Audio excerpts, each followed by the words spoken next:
오늘 하나님의 말씀은 야고보서 2장 1절부터 13절까지를 본문으로 하여서 사람 차별과 그리스도의 사람이라는 제목으로 말씀을 증거하기 원합니다. 제가 7월 1일부터 야고보서에 들어왔습니다. 오늘 2장 1절부터 13절이 본문이 되겠습니다. 먼저 본문을 같이 읽겠습니다. 시작. 내 형제들아, 영광의 주 곧 우리 주 예수 그리스도에 대한 믿음을 너희가 가졌으니 사람을 차별하여 대하지 말라. 만일 너희 회당에 금가락지를 끼고 아름다운 옷을 입은 사람이 들어오고 또 남루한 옷을 입은 가난한 사람이 들어올 때에 너희가 아름다운 옷을 입은 자를 눈여겨보고 말하되 여기 좋은 자리에 앉으소서 하고 또 가난한 자에게 말하되 너는 거기 서 있든지 내 발등상 아래에 앉으라 하면 너희끼리 서로 차별하며 악한 생각으로 판단한 자가 되는 것이 아니냐. 내 사랑하는 형제들아, 들을지어다. 하나님이 세상에서 가난한 자를 택하사 믿음에 부유하게 하시고 또 자기를 사랑하는 자들에게 약속하신 나라를 상속으로 받게 하지 아니하셨느냐. 너희는 도리어 가난한 자를 업신여겼도다. 부자는 너희를 억압하며 법정으로 끌고 가지 아니하느냐. 그들은 너희에게 대하여 일컫는 바 그 아름다운 이름을 비방하지 아니하느냐. 너희가 만일 성경에 기록된 대로 내 이웃 사랑이를 내 몸과 같이 하라 하신 최고의 법을 지키면 잘하는 것이거니와 만일 너희가 사람을 차별하여 대면하면 죄를 짓는 것이니 율법이 너희를 범법자로 정죄하리라. 누구든지 온 율법을 지키다가 그 하나를 범하면 모두 범한 자가 되나니 간음하지 말라 하신 이가 또한 살인하지 말라 하셨은즉 내가 비록 간음하지 아니하여도 살인하면 율법을 범한 자가 되느니라. 너희는 자유의 율법대로 심판받을 자처럼 말도 하고 행하기도 하라. 긍휼을 행하지 아니하는 자에게는 긍휼 없는 심판이 있으리라. 긍휼은 심판을 이기고 자랑하느니라. 아멘. 네. 이 말씀을 본문으로 해서 오늘 우리가 말씀을 보게 되는데요. 1절이 이렇게 명령으로 시작합니다. 사람을 차별하여 대하지 말라. 사람을 차별하여 대하지 말라. 요즘에 우리가 살고 있는 이 미국 땅도 인종 증오 범죄로 정말 들끓고 있지 않습니까? 한국도 요즘에 차별금지법이라는 그런 뜨거운 감자 사회적인 이슈가 있습니다. 그래서 그것을 재정을 놓고서 찬반이 많이 갈리고 계속해서 지금 그 양쪽이 팽팽하게 또 이렇게 대립하고 있는 것을 여러분들도 아실 줄로 믿습니다.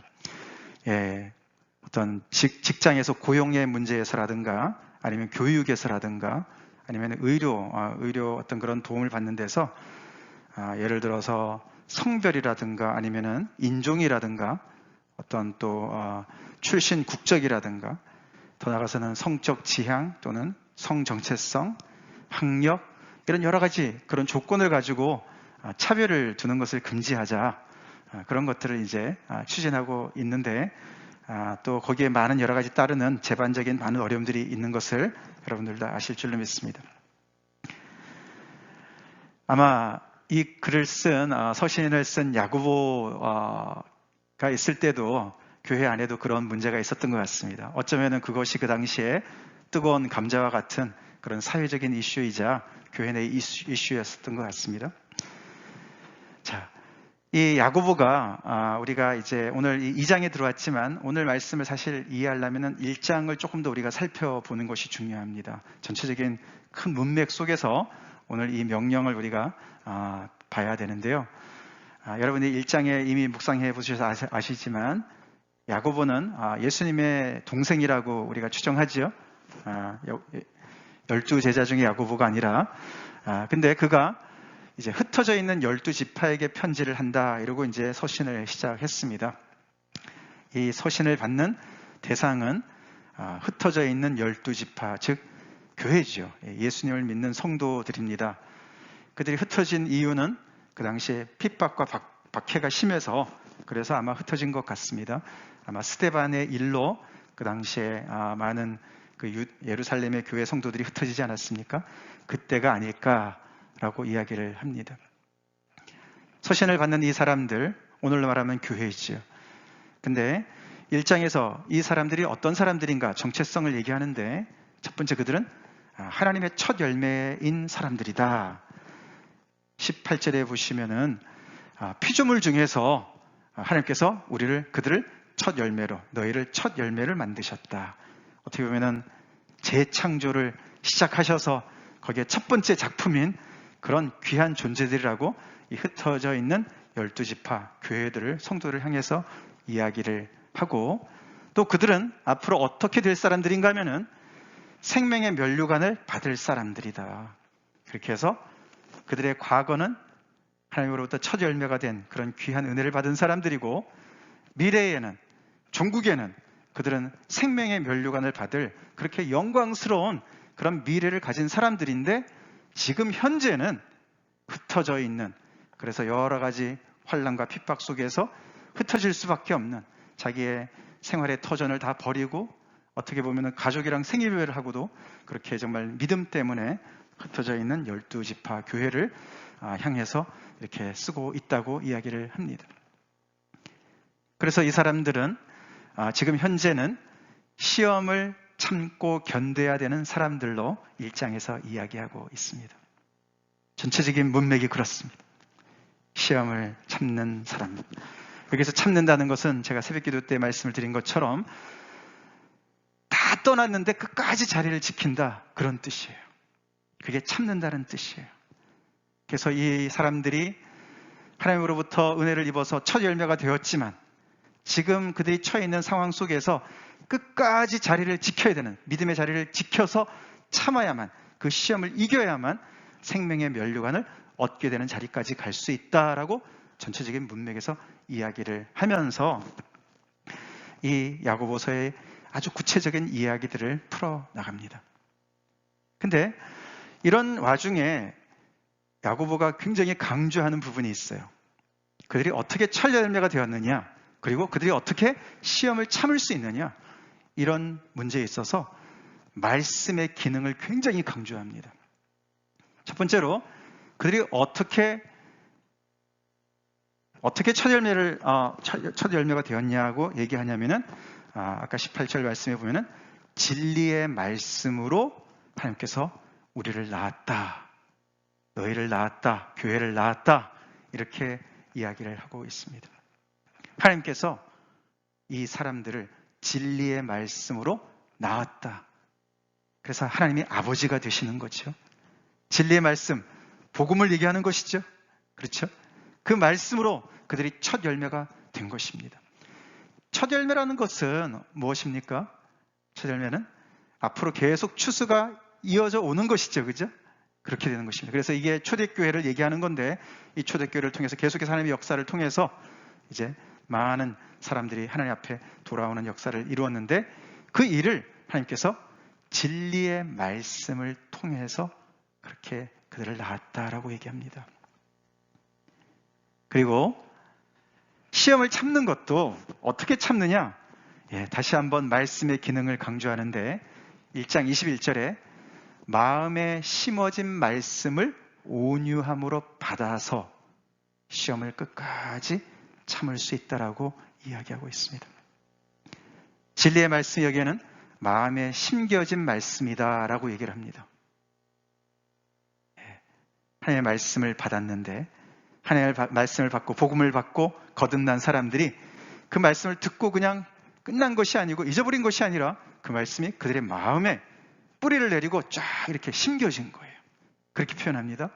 그 말씀을 계속해서 온유함으로 받음으로, 계속 들음으로, 순종함으로 현재 닥친 여러 가지 시험들을 이겨나가라고 이야기를 하고 있는 것이에요. 근데 1장에 이 진리의 말씀 또는 마음에 심겨진 말씀이라는 표현 말고 자유롭게 하는 온전한 율법이라는 표현이 한번 또 나옵니다. 율법인데 그냥 구약의 율법이 아니라 자유롭게 하는 온전한 율법이다. 그래서 이 사실 야고보서의 그 수신자들은 주로 유대인 크리스천들이었습니다. 그렇기 때문에 이 구약의 율법이 아주 능통한 사람들이고 잘 아는 사람들이에요. 그죠? 근데 일부러 야고보는 차별을 두는 것이죠. 그냥 율법이 아니고 모세 율법이 아니고, 그 율법이 얽어매는 것이 아니고, 우리를 자유롭게 하고 우리를 온전하게 하는 율법이다. 즉 복음을 얘기하는 것이죠. 예수 그리스도를 통해서 온전해진 율법을 얘기하는 것이죠. 그렇게 표현을 하고, 또 두 번 오늘 우리가 읽은 본문에 또 나왔었습니다. 그죠? 어떤 때는 최고의 법이다, 최고의 법이다, 또는 자유의 율법이다. 이렇게 해서 오늘 읽은 본문까지 보면은 그 하나님의 말씀을 여러 다양한 표현을 하면서 이 흩어져 있는 12지파가 얼마나 말씀과 가까운 그런 관계를 맺어야지 되는지를 강조하고 있는 것을 볼 수가 있다는 것이에요. 이런 문맥 속에서 오늘 사람을 차별하여 대하지 말라라는 명령이 나오는 것이에요. 이들이 왜 시험을 받겠습니까? 세상에서. 진리 때문에 그렇습니다. 진리의 말씀 때문에 그래요. 세상과 짝하면은 시험 받을 일 없습니다. 근데 그들이 진리의 말씀을 받았기 때문에, 하나님의 말씀이 진리라는 것은 바깥에 거짓이 많다는 것이죠. 사단이 거짓의 압이 아닙니까? 그죠? 그렇게 해서 창세기 처음의 역사부터 시작해가지고, 그죠? 아담과 하와를 꼬인 그 정말 뱀의 그 역사로부터 계속해서 거짓의 역사 아니었습니까? 그렇기 때문에 이 진리의 말씀으로 거듭난 이 하나님의 백성들은 계속해서 이 진리의 하나님의 말씀의 길과 그렇지 않은 길에 그 계속 중간에서 힘든 어려운 시련을 겪게 되는 것입니다.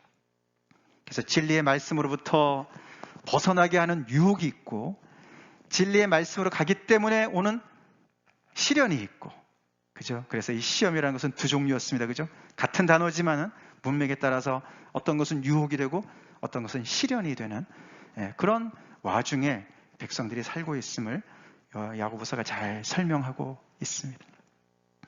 그게 바로 우리의 현재 모습이죠. 우리의 현재 모습입니다. 우리는 진리의 말씀으로 거듭났습니까? 안 그러면 우리는 하나님의 자녀가 될 수 없어요. 그죠? 거듭났습니다. 아멘이시죠? 복음으로, 진리의 말씀으로 우리를 하나님께서 낳으셨습니다.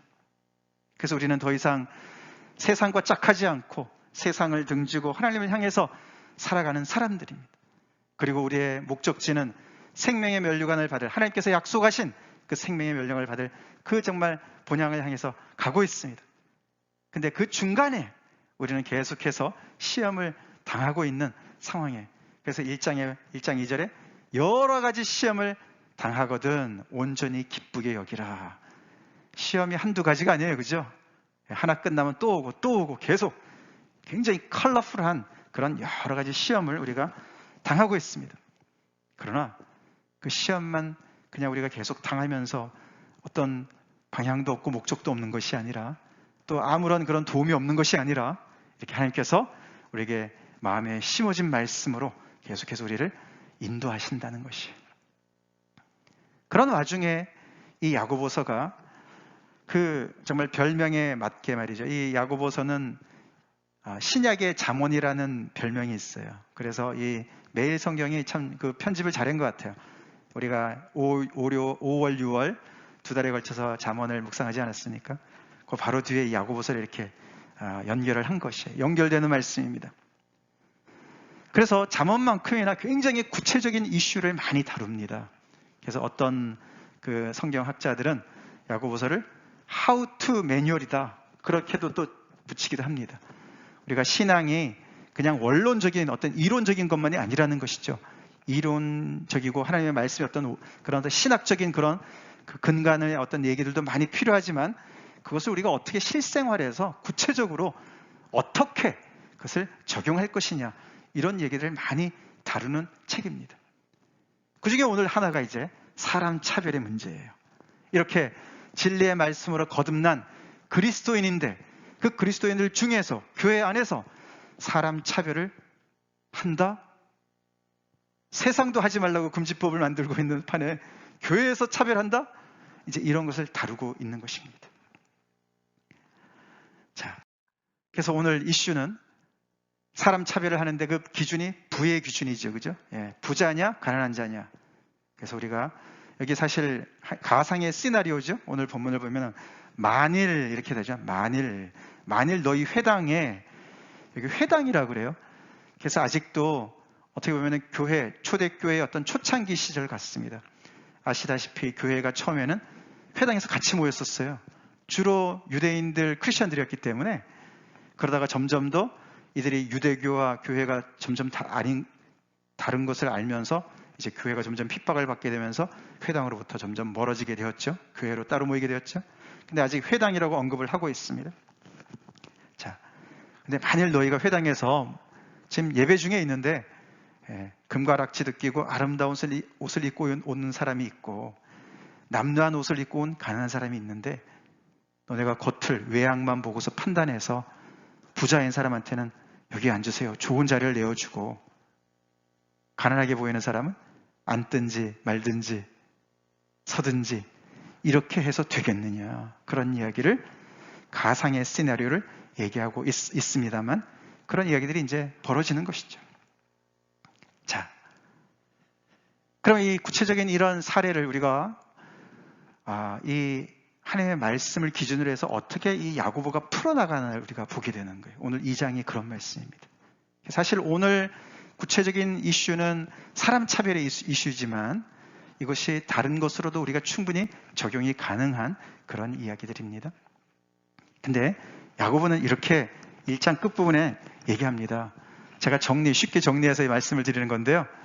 다시 한번 이렇게 마음에 심어진 말씀을 온유함으로 받으라. 이 말씀을 원리로 삼아서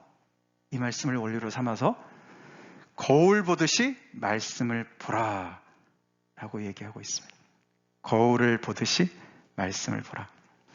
얘가 조금 그림이 좀 분명하지 않은데 이렇게 스탠딩 미러예요. 서서 전신을 볼 수 있는 거울입니다. 1장 끝부분에 야고보가 거울을 보는 거랑 우리 신앙생활과 이렇게 비유를 하는 거 여러분 잘 아시죠? 거울을 보듯이 말씀을 보라. 무슨 말일까? 우리 모두, 여러분들 아마 모두가 다 하루에 한 번 이상은 거울을 볼 것 같아요. 그죠? 남자들도 보죠. 그죠? 아침에 주로 보지 않습니까? 그것처럼 하루에 한 번씩이라도 말씀을 봐라. 이런 뜻입니까? 그것도 좋은 것 같아요. 그죠? 근데 그 이상이죠. 여기 마음에 심어진 말씀을 온유함으로 받으라라는 게 무슨 뜻일까요? 아까도 말씀을 드렸지만 이미 마음에 말씀이 심겨져 있어요. 그런데 또 받으라고 얘기를 합니다. receive 하라 그래요. 그게 무슨 말일까? 또 온유함으로. 그거를 이 거울 보는 것이 설명을 잘 해주고 있다는 것이에요. 조금 과장해서 말씀을 드린다면 우리 모두는 거울 앞에서 굉장히 겸손해요. 온유하고 겸손해요. 거울을 볼 때 딱 준비하고 보죠. 그죠? 혹시 내가 뭐가 잘못됐으면 고치려고 준비하고 봐요. 그죠? 그 누구도 거울을 보면서 거울과 싸우지 않습니다. 거울이 틀렸어 이러지 않아요. 그죠? 거울을 본다는 얘기는 혹시 내 모습에서 뭐가 묻었거나 잘못됐거나 고춧가루가 끼었거나 그러면 어떻게 해요? 당장 고치려고 보는 거지 않습니까? 그게 온유함으로 거울 앞에 서 있는 모습이에요. 거기에 비해서 우리가 말씀은 어떻습니까? 하나님의 말씀을 이미 받아서 우리 말씀 안에 우리 마음 앞에 이렇게 마음 안에 뿌리를 내리고 있지만 우리는 대부분의 경우 말씀을 까먹습니다. 그리고 말씀이 기억나도 말씀과 다툽니다. 갈등합니다. 이 말씀을 내가 순종해야 될까 말아야 될까 갈등합니다. 그죠? 온유하지 않아요. 진리의 말씀은 처음 예수님 믿을 때만 필요한 것이 아닌데 매일매일 이 시험을 당하면서 우리가 시험 속에서 끝까지 견디려면은 이 하나님의 말씀이 우리 마음에 심어진 말씀이 계속해서 우리 안에 새롭게 역사해야 되는데 과거형으로 끝나 있는 거지. 그 말씀의 거울 앞에 우리가 온유하게 서 있는가. 그래서 말씀이 나를 비춰주면은 즉각적으로 여기가 이게 문제구나. 이게 하나님이 기뻐하시지 않는구나. 이거는 죄구나. 이거 빨리 고쳐야지. 그리고 얼른 고치듯이 우리가 옷매무새를 고치고 우리의 화장을 고치고 여러 가지 모든 것들을 거울 앞에서 금방금방 고치듯이 그렇게 말씀 앞에서 겸손과 온유하게 그 말씀을 계속 받으라고 이야기를 하고 있습니다. 우리 여러분들 여러 종류의 거울이 들어있는 그런 동굴 이야기 들어보신 적 있으세요? 그 동굴 안에 여러 종류의 거울이 있답니다. 어떤 거울 앞에 쓰면은 이렇게 옆으로 팍 퍼지게 보이고, 짧게 딸딱하게 보이고, 어떤 거울 앞에 서면은 그냥 홀쭉하게 보이고, 어떤 거울 앞에 서면은 막 그냥 다 깨져 보이고. 근데 그 중에 이제 딱 하나가 이제 정말로 제대로 모습을 보여주는 거울이 있다는 거예요. 정말 우리가 다른 사람이 없다면 그게 어떤 게 내 모습일까, 어떤 게 진정한 내 모습일까 잘 모를 것 같아요. 그죠? 거울에 비치는 모습이 너무너무 다양하니까. 비유죠. 우리 예수 믿는 사람들은 하나님의 말씀이 나를 가장 정확하게 비춰준다고 믿죠? 아멘이시죠? 그렇잖아요. 그죠? 하나님의 말씀과 우리가 싸우지 않잖아요. 그죠? 하나님의 말씀이 무조건 아멘이죠. 그렇죠? 근데 우리가 그 말씀을 보면서도, 그 안에 비춰지는 나의 모습을 보면서도 우리가 때로는 영적인 고춧가루가 껴있는데도 계속 그냥 다니고, 영적으로 여기 뭐가 묻었는데도 계속 그냥 다니고, 냄새가 나는데도 다니고, 이런 경우가 많이 있다는 거예요. 야고보가 그 얘기를 하고 있습니다. 자, 이런 틀 속에서 이제 이 사람을 차별하는, 부를 기준으로 사람을 차별하는 것을 이 야고보가 어떻게 얘기를 하냐면요, 오늘 본문을 우리가 읽어봤지만 이렇게 얘기합니다. 이 하나님의 말씀이 최고의 법이다. 최고의 법이다. 이게 이제 말씀의 거울인 거죠. 말씀이 과연 이 사람을 차별하는 데서 뭐라고 얘기를 하는가를 보는 거지 않습니까? 최고의 법이 뭡니까? 그게 우리 8절에 보시면은 내 이웃 사랑하기를 내 몸과 같이 하라. 이것이 최고의 법이다. 최고의 법이란 말씀은 특별히 인간 관계 속에서 으뜸이다, 그런 뜻이죠. 하나님께서 구약에서도 신약에서도, 예수님도 내 이웃 사랑하기를 내 몸과 같이 하라, 이 말씀이 거울인데, 거기에 비춰볼 때 사람을 차별한다? 부를 기준으로 사람을 차별한다? 그 사람이 이웃인데 그냥 그 사람의 어떤 소유의 유무로 그 사람한테 친절하게 대하거나 아니면 정말 무시하면 업신여기거나 이렇게 해서는 안 되는 것을 하나님께서 말씀해 주시지 않습니까? 자, 그래서 하나님의 말씀이 최고의 법이다. 그 말씀이 이웃을 내 몸과 같이 사랑하라. 뒤집어 보라는 것이죠. 내가 어디에 갔는데 사람들이 나의 외모를 가지고 나를 판단해요. 나를 왕따시켜요. 좋은 사람은 어디 있습니까? 나도 싫은데 왜 싫은 걸 왜 다른 사람한테 하냐 이거죠. 이웃을 사랑한다면은 그렇게 해서는 안 되죠. 그죠? 안 되죠. 저희 교회야 뭐 사람들이 많지는 않아서 이렇게 막 대놓고 차별하고 이런 건 없다고 저는 믿지만은, 큰 교회는 아마 대형 교회는 이렇게 정말 또 이렇게 더 멋있는 그런 도심지에 있는 교회들은 아마 그런 게 또 많이 있다는 얘기 듣지 않습니까? 일단은 하나님의 말씀이 이렇게 얘기를 합니다. 근데 야고보는 거기서 끝나지 않고요. 이 말씀을 주신 하나님이 어떤 분이시냐를 또한 얘기합니다. 5절에서 이렇게 얘기하죠. 내 사랑하는 형제들아 들을지어다. 하나님이 세상에서 가난한 자를 택하사 믿음에 부유하게 하시고 또 자기를 사랑하는 자들에게 약속하신 날을 상속으로 받게 하지 아니하셨느냐. 그런데 어쩌자고 너희들은 가난한 자를 이렇게 업신여기느냐. 하나님이 하신 것을 그대로 반대로 하고 있지 않느냐. 이렇게 책망을 하고 있죠. 하나님은 긍휼의 하나님이시죠. 가난한 자들을 택하시고 그들을 믿음에 부유케 하시죠. 우리 그래서 이 초대교회에 많은 가난한 사람들이 예수님을 믿게 된 거 아시죠? 고린도서 1장에 보시면은 많은 분들이 그 당시에 가난한 사람들이 많이 복음 안에 들어왔습니다.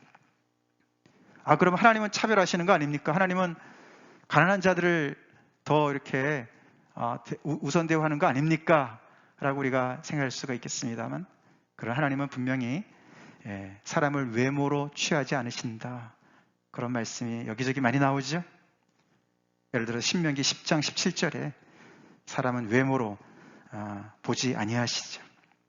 뇌물도 받지 않으시죠. 공평하신 하나님이시죠. 여기 이 말씀은 이렇게 볼 수가 있습니다. 하나님 앞에서는 우리가 모두가 가난한 자입니다. 그렇죠? 근데 하나님 앞에 와야죠. 부자들은 부만 의지하고 하나님 앞에 안 오니까 가난한 자들을 택하실 수밖에 없는 것이죠. 지난주 우리가 잠언 30장 아굴 보지 않았습니까? 그렇죠? 아굴이 그렇게 정말 굉장히 지혜로운 사람 같은데도 나는 하나님을 아는 지식이 없기 때문에, 여호와를 아는 지식이 없기 때문에 나는 짐승받아도 못하다, 이렇게 정말 겸손한 그런 사람들이 결국은 하나님을 만나게 되어 있죠. 그 얘기를 하는 겁니다. 그렇기 때문에 하나님 긍휼의 하나님이시기 때문에 이렇게 가난한 자를 정말 택하시고 높이시는 분이시기 때문에 그 가난한 자를 업신여기는 것은 엄청난 죄악이라고 얘기를 하고 있습니다. 4절에 너희끼리 서로 차별하며 악한 생각으로 판단하는 자가 되는 것이 아니냐. 6절에 너희는 도리어 가난한 자를 업신여겼도다. 영적인 거울인 하나님의 말씀, 또 하나님은 절대로 사람을 이렇게 부를 기준해서 차별하지 않는다는 것이 확실하죠. 확실합니다. 더 나아가서 우리 1절에 예수님 이야기도 나옵니다. 내 형제들아, 영광의 주 곧 우리 주 예수 그리스도에 대한 믿음을 너희가 가졌으니, 그러면서 너희가 내 형제 아니냐? 믿음 안에서 형제가 아니냐? 어떤 믿음이냐? 너희가 예수 그리스도의 믿음을 가진 사람들은 아니냐? 이거 이제 번역이 몇 가지로 될 수가 있다고 그래요. 우리 지금 여기 가지고 있는 성경에서는 주 예수 그리스도에 대한 믿음을 너희가 가졌으니, 그래서 우리의 믿음 같이 얘기했지만 원문에는요 그냥 예수의 믿음이에요. 영광의 주 곧 우리 주 예수 그리스도의 믿음을 가졌으니, 다시 말해서 예수 그리스도의 믿음과 똑같은 믿음을 가진 너희들이니까 그런 뜻이에요.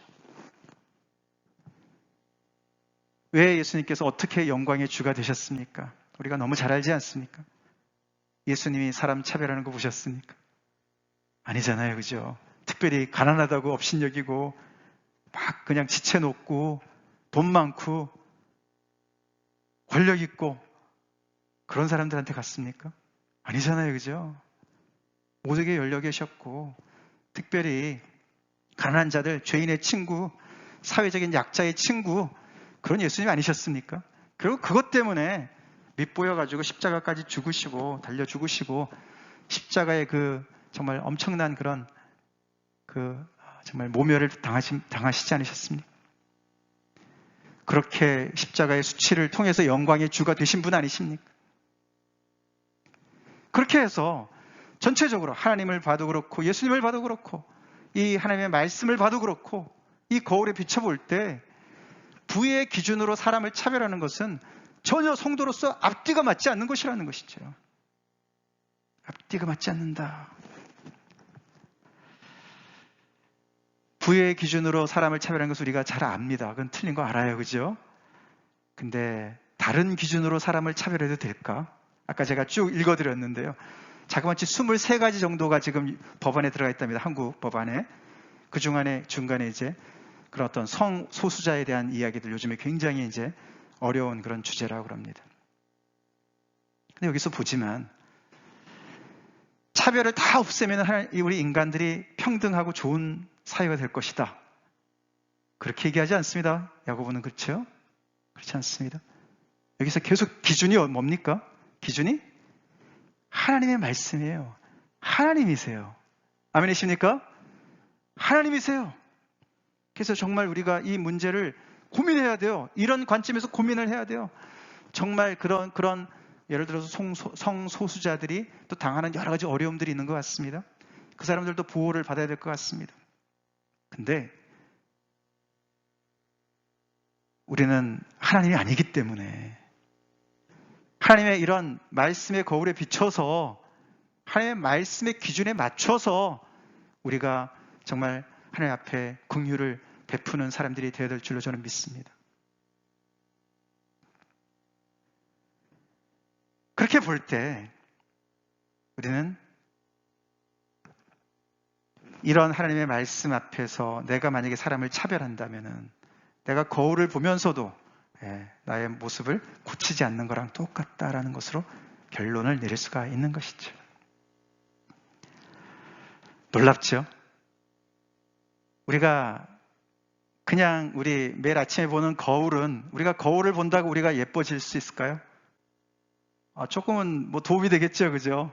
거울을 매일 더 열심히 보면은 더 신경을 쓰고 외모에 신경을 쓰고 뭐 그러면서 더 신경을 써서 옷도 잘 입고 또 화장도 더 신경 쓰고 하고 뭐 이렇게 되면은 더 나아질 수는 있겠습니다만, 근데 그런 거울 말고 정말로 우리의 속사람이 아름다워지는 거울을 우리가 가지고 있는 거 아십니까?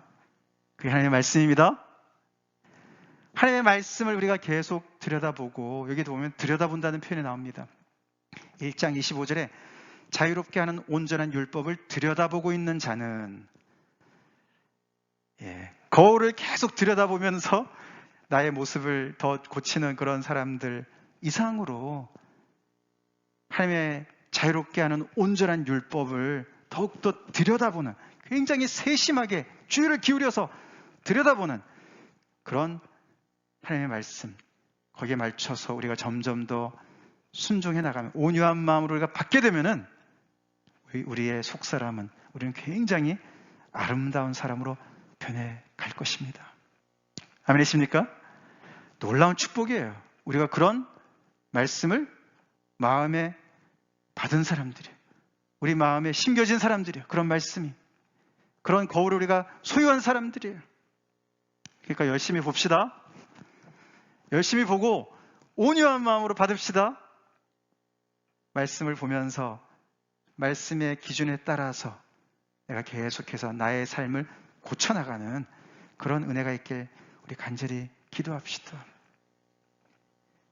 그래서 이 마음에 심어진 말씀을 받으려니까 야고보서에서 그렇게 혀 얘기가 많이 나오는 겁니다. 1장 끝부분에도 혀의 재갈을 물리라, 말하기는 더디하고 듣기는 속히 하고 성내기도 더디해라, 이런 모든 것들이 다 마음에 심어진 말씀을 온유함으로 받기 위해서 하는 겁니다. 하나님의 말씀을 온유함으로 받으려니까 어떻게 해요? 침묵할 때 침묵해야죠. 내가 너무 요란하고 내가 너무 나의 성과를 부리고 막 그냥 감정이 막 북받치고 이런데 어떻게 그게 우리가 말씀을 온유함으로 받겠습니까? 하나님의 말씀을 온유함으로 늘 받으려니까 그런 사전 준비가 필요한 거예요. 그리고 모든 더러운 것과 넘치는 악을 내어버려야 되는 이유도 거기에 있는 것이에요. 경건을 위한 경건이 아니라 우리 마음에 심어진 말씀을, 너무너무 소중한 하나님의 말씀을, 생명의 말씀을, 우리에게 비춰주시는 말씀을, 우리에게 여러 가지 잘못된 모습들을 보여주는 하나님의 말씀을 온유함으로 받기 위해서, 100% 받고 그 말씀대로 고침을 받기 위해서 그렇게 하라는 거예요. 그럴 때 우리가 하나님의 의를 이루게 된다. 하나님의 의를 이루게 된다. 먼저 그의 나라와 그의 의를 구하라. 우리가 무엇을 해서 하나님의 의를 구할까요? 이렇게 하나님의 말씀을 온유함으로 받을 때 우리의 삶 속에서 하나님의 의가 나타나는 줄 믿습니다. 그 일을 열심히 하라는 거예요. 성을 내면은 하나님의 의를 이루지 못한다. 성을 내면은 싸우게 되고 여러 가지 어려움이 있겠죠.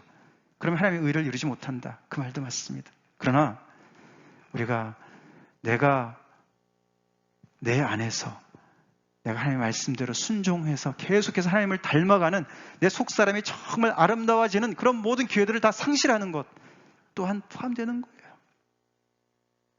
다른 사람만 괴롭히는 게 아니라 내 자신도 어글리해지는 것을 성경은 이야기하고 있다는 것을 우리가 꼭 기억해야 합니다. 그래서 이렇게 마음에 심겨진 말씀을 온유함으로 받는다는 얘기가 결국은 행함이 있는 믿음을 얘기하고 있는 거예요. 그게 야고보서의 또 특징 아닙니까? 행함이 없는 믿음은 죽은 믿음이다. 나는 거듭났어. 나는 예수님 믿어. 나는 첫 열매가 됐어. 과거만 계속 얘기해서는 안 된다는 것이죠. 오늘 지금 내가 시험 가운데서 하나님의 말씀을 어떻게 내가 듣고 있고 마음에 심겨진 말씀에 내가 어떻게 지금 오늘도 내가 보면서 어떻게 온유함으로 내가 받고 그것을 그 말씀 따라 내가 순종해 나가느냐. 얼른 오늘 고칠 거 고치고 회개할 거 회개하고 순종할 거 순종하고 그럴 때 삶에 행함이 나타날 줄 믿습니다. 그게 행함이죠. 그게 행함이죠. 오늘 본문 말씀이 조금 무서운 경고로 끝납니다. 여기 제가 이건 건너뛰겠습니다.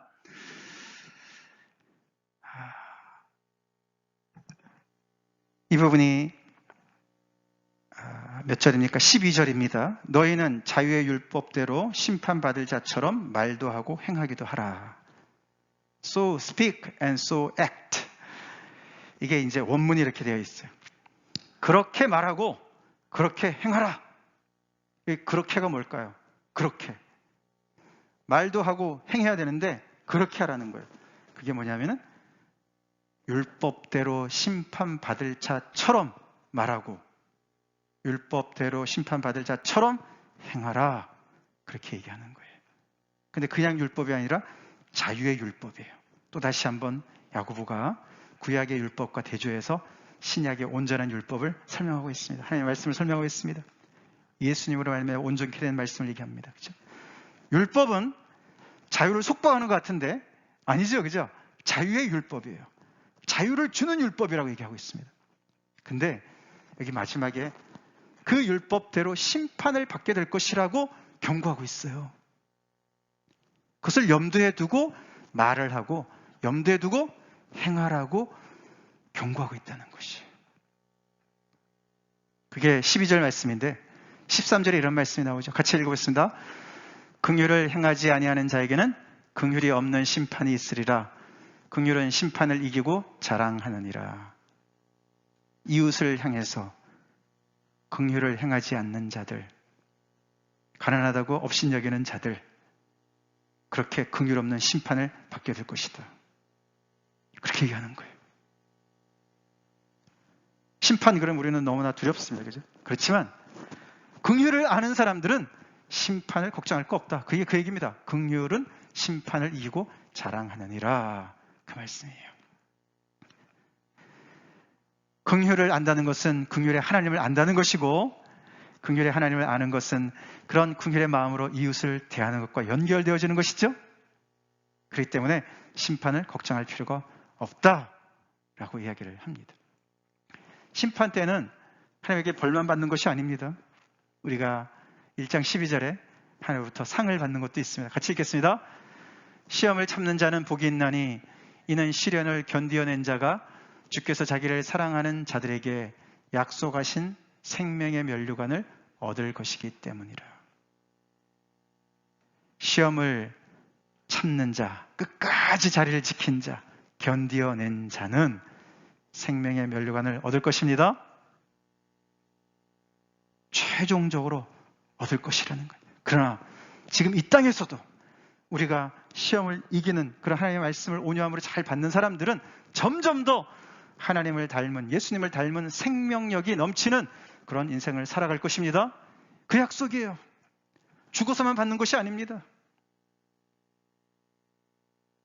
새벽 예배 때 말씀드린 것처럼 다윗처럼 그렇게 사울에게 계속 정말 힘들게 정말 그렇게 정말 박해를 당해도 다윗은 점점 더 멋있는 그런 하나님의 사람으로 변해갔습니다. 나중에는 누가 왕인지도 모르겠어요. 그죠? 사울은 그냥 왕관만 썼지 너무나 옹졸하고 그냥 시기심으로 완전히 쪼들어졌는 반면 다윗은 쫓겨다니지만 다니지만 그는 그 누가 봐도 너무나 당당하고 위풍당당한 왕 같은 그런 사람을 점점 더 성장해 갔습니다. 우리가 시험 중에 말씀을 온유함으로 받을 때 우리도 그렇게 될 줄로 믿습니다. 그러다가 결국에는 우리가 하나님 앞에서 생명의 면류관을 얻게 될 것입니다. 예수 믿는 사람들도 심판이 있다고 바울이 이렇게 경고했지 않습니까? 같이 읽겠습니다. 이는 우리가 다 반드시 그리스도의 심판대 앞에 나타나게 되어 각각 선악간에 그 몸으로 행한 것을 따라 받으려 함이라. 예수 믿는 사람들, 예수님의 십자가로 말미암아 우리가 정말 구원받은 사람들입니다. 그러나 하나님께서 최종 셈을 하실 날이 온다고 얘기합니다. 우리가 심판에서 완전히 면제된 건 아니에요. 그리스도의 심판대 앞에 우리가 다 서게 됩니다. 여기 우리가 교회예요. 고린도 교회 성도들을 얘기하는 것이고, 여기 지금 위에 야고보는 그 초대교회 예루살렘 교회 출신들, 그 유대 크리스천들을 중심으로 한 그 사람들을 얘기한 것입니다. 우리에게도 해당이 됩니다. 하나님께서 셈할 때가 온다는 것이에요. 셈할 때가 온다. 그렇기 때문에 우리 하나님께서 주신 귀한 말씀, 아까 제가 스킵한 부분이 바로 신명기 말씀인데요. 제가 읽어드리겠습니다. 신명기 30장에 그 말씀이 얼마나 소중한가. 아굴도 그렇게 정말 온 사방을 헤매다가 결국은 하나님의 말씀으로 그가 인생이 정말 정리가 된 것처럼 이 하나님의 말씀이 너무너무 소중한 것이죠. 신명기 30장에 이런 말씀이 나옵니다. 내가 오늘 내게 명령한 이 명령은 내게 어려운 것도 아니요 먼 것도 아니라. 11절입니다. 12절 하늘에 있는 것이 아니니 내가 이르기를 누가 우리를 위하여 하늘에 올라가 그의 명령을 우리에게로 가지고 와서 우리에게 들려 행하게 하랴 할 것이 아니요. 이것이 바다 밖에 있는 것이 아니니 내가 이르기를 누가 우리를 위하여 바다를 건너가서 그의 명령을 우리에게로 가지고 와서 우리에게 들려 행하게 하랴 할 것도 아니라. 만약에 하나님께서 안 주셨다면 이렇게 해서라도 진리를 찾으려고 헤맨다는 것이죠. 그렇죠? 아굴이 누가 하늘에 올라간 자가 있느냐. 그렇죠? 누가 모든 이 물을 그 옷에다가 싼 자가 있느냐. 그렇게 질문하지 않았습니까? 거의 비슷한 내용이죠. 하늘에 올라간다고 우리가 하나님의 말씀을 찾을 수가 있겠습니까? 바다를 헤집고 다닌다고 우리가 하나님의 말씀을 찾았네. 그럴 수가 있겠습니까? 그렇지 않다는 것이요. 우리의 노력으로 찾을 수 없는 그 놀라운 그 말씀의 거울을 이들에게 하나님께서 주신 거예요. 14절 오직 그 말씀이 내게 매우 가까워서 내 입에 있으며 내 마음에 있은즉 내가 이를 행할 수 있느니라. 할렐루야. 하나님의 백성의 가장 소중한 하나님부터의 선물이 바로 하나님의 말씀이었어요. 하나님의 말씀입니다. 그들이 천금만금을 주고 정말 평생을 찾는데도 못 찾는 그 말씀을 하나님께서 은혜로 주신 거예요. 그러니까 너네가 그걸 찾으려고 헤맬 필요가 없다는 것이죠. 너무너무 가까워서 내 입에 있고 내 마음에 있다. 우리도 우리 마음에 심겨진 말씀입니다. 우리가 얼마나 복된 사람들인지 몰라요. 근데 그 귀한 하나님의 말씀을 들여다보면서 온유함으로 받으면은 그 모든 하나님의 말씀의 복이 우리에게 임할 줄로 믿습니다. 우리 것이 될 줄로 믿습니다. 다 같이 기도하시겠습니다.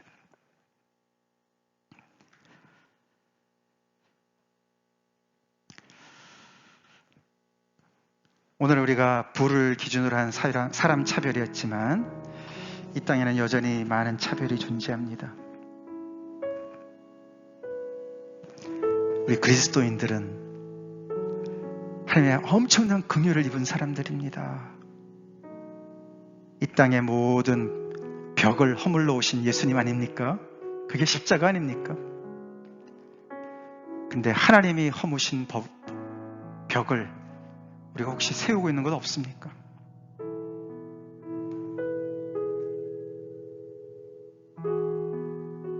그렇다고 우리가 하나님인 양, 하나님께서도 정말 말씀으로 죄라고 말씀하시고 경계하시는 것들을 우리가 그 구분까지 지워가면서 다 괜찮다, 차별은 죄야, 이렇게 또 일반화할 수가 없습니다.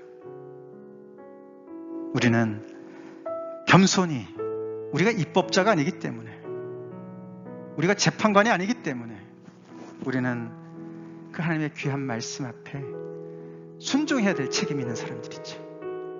말씀이 비춰주는 대로 거기에 우리가 온유함으로 순종해야 될 책임들이 있습니다. 우리 그리스도인들이 거기에 충실히 임해야만 사회도 갈 길을 찾을 것입니다. 교회도 사분 오열되고 하나님의 말씀보다 자기 목소리를 더 높일 때가 얼마나 많이 있습니까? 야고보서의 말씀을 통해서 우리 마음에 심어진 말씀을 내가 어떻게 대하고 있는지, 온유함으로 받고 있는지, 그 거울 본 지 오래되었는지 돌아보면서 하나님 앞에 나가겠습니다. 같이 기도하겠습니다.